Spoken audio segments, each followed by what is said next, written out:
Okay, I want to talk about something I get and strain this out a little.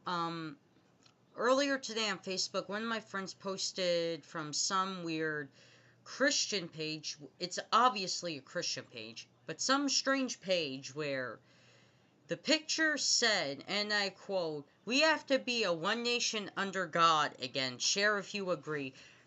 First of all, I see a lot of problems with that. Number one, this country wasn't found under God. Number two, this country was founded under an anarchy against England. I'll tell you why. Why were we against England's government? High taxes, which is unfortunately happening to the lower class, which is happening to us and not to the rich people. They should be paying the higher taxes. Religion tolerance. Why do we want to leave England because of that? Well, let's see. Everyone at the time had to believe in God, had to believe this invisible force existed. And everyone had to go to church like it was a big deal. First of all, it's not a big deal.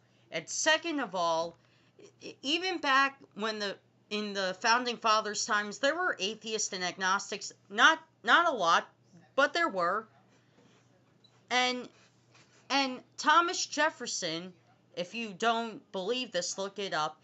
He is the first non-religious president we ever had. And ever since then, we have not had a non-religious president since. Because what did he do? He thought the Bible was complete hogwash. So he created his own Bible, which was quotes directly that Jesus said. And why did he do that? Because Jesus, in his opinion, wanted us to treat each other like he would treat us.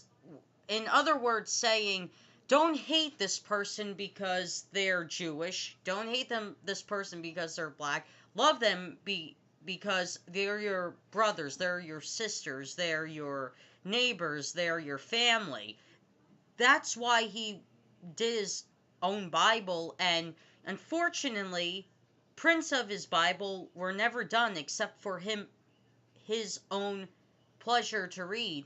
And I wish everyone would have a version of Thomas Jefferson's Bible, especially the crazy Southern Baptist or the crazy Southern homophobic people in Westboro Baptist Church.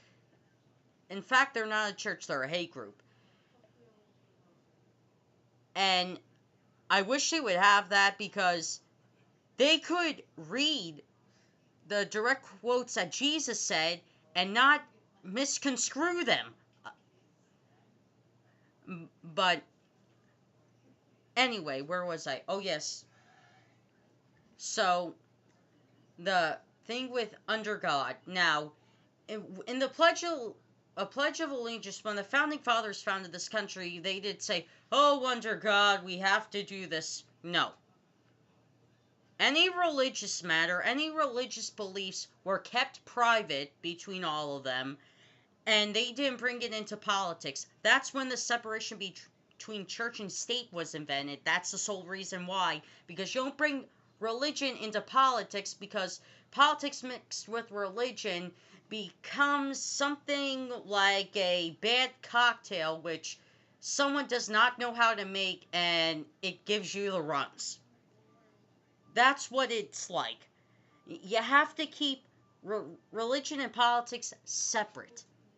And unfortunately, since Reagan was president, it was mixed together, and we have that today. It's sickening. It sickens me that religion and politics are mixed together.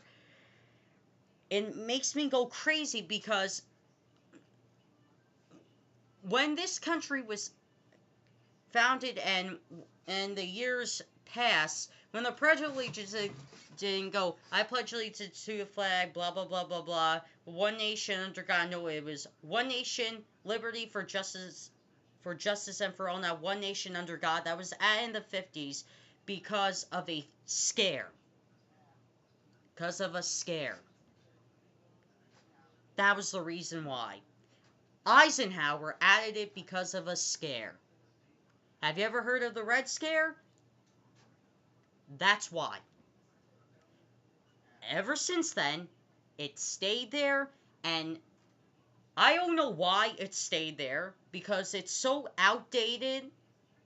The reason the reason why that was put in there, that's been so many decades since.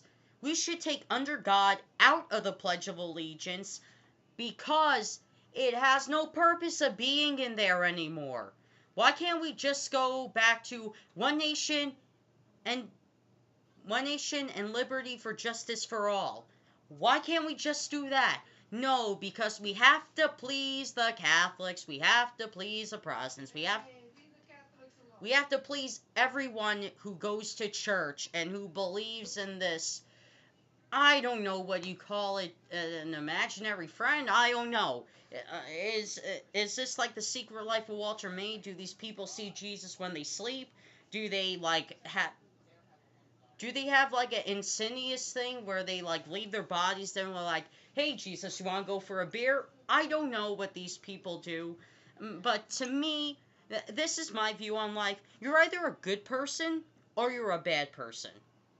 There's there's no in bet there's no there could be an in between, but you got you got obviously hateful people who hated people for who they were, like Adolf Hitler. He was obviously a bad person, and you know what? When he died, he didn't go to hell. He was, I don't know, I think he was cremated by his people, and then his ashes were scattered somewhere.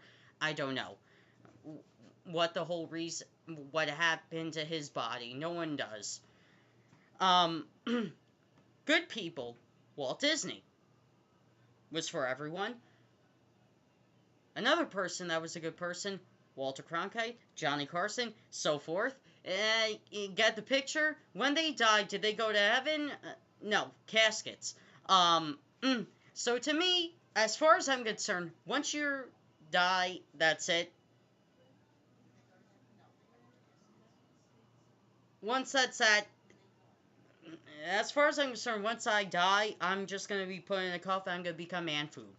Um, But that's as far as I'm concerned, unless if Jesus comes walking to my door, knocks on the door, says, "Hey, I'm the guy that you think doesn't exist," then I'll start to believe. See you, everyone.